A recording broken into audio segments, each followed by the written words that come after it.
Bonjour Jean-Pierre Armingaud. Bonjour. Pourquoi avez-vous choisi de faire l'intégrale de Clara Schumann? Il y a toujours plusieurs raisons pour se lancer dans une intégrale.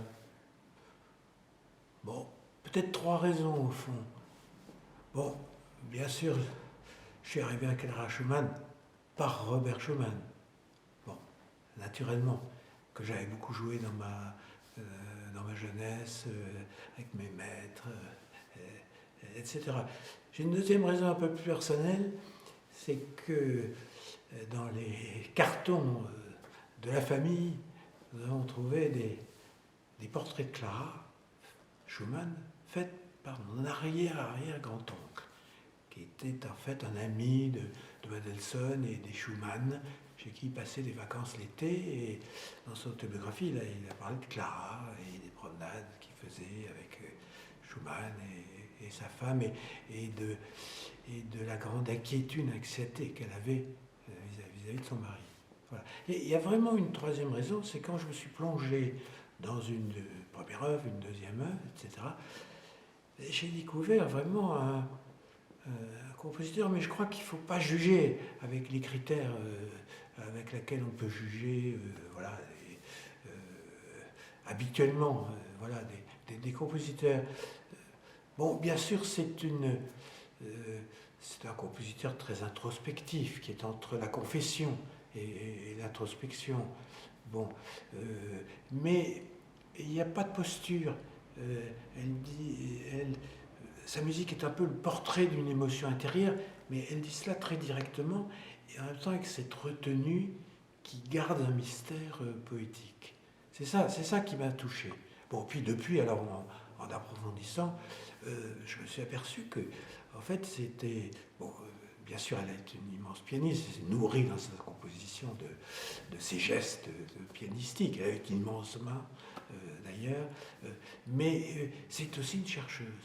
Elle cherchait toujours à aller plus loin, à travailler. Vous savez, elle a été suivre des cours de contrepoint avec Schumann, et sans arrêt, dans ce couple absolument étonnant, hein, fusionnel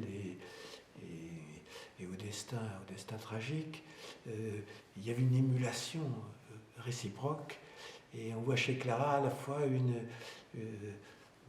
humilité, une frustration, bien sûr, de n'avoir pas pu aller au bout de son œuvre, mais une vraie sincérité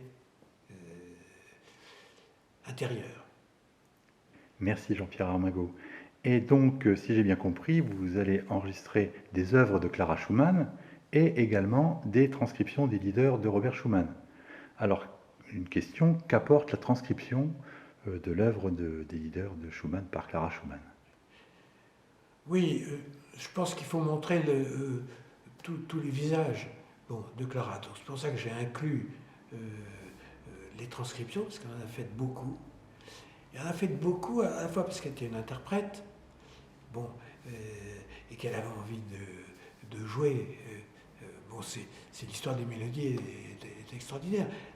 Clara était beaucoup plus connue, et même célèbre, que Robert Schumann quand il a composé ses mélodies. Et donc c'est Clara qui a servi d'agent de communication, de promotion, en allant jouer au piano des mélodies de Robert pour convaincre les grandes cantatrices à la mode de les chanter. Alors c'est à la fois très touchant, mais elle s'est heurtée à l'exigence de Robert qui a regardé d'un œil très scrupuleux le choix qu'elle faisait de ses mélodies, en pensant que toutes n'étaient pas voilà, capables de susciter une très bonne transcription. Mais c'est aussi une ouverture parce qu'elle ne cherche pas comme Liszt à en faire un morceau de virtuosité, voilà, et à rajouter forcément un peu de chichi, n'est-ce pas, ou de la garniture bien un peu étrangère à l'œil. C'est pas non plus une puriste.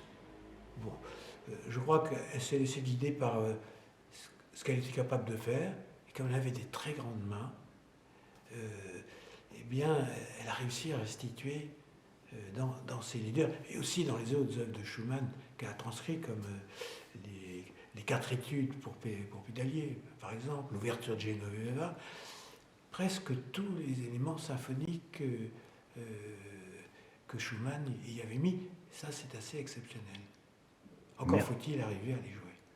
Merci Jean-Pierre Armingaud.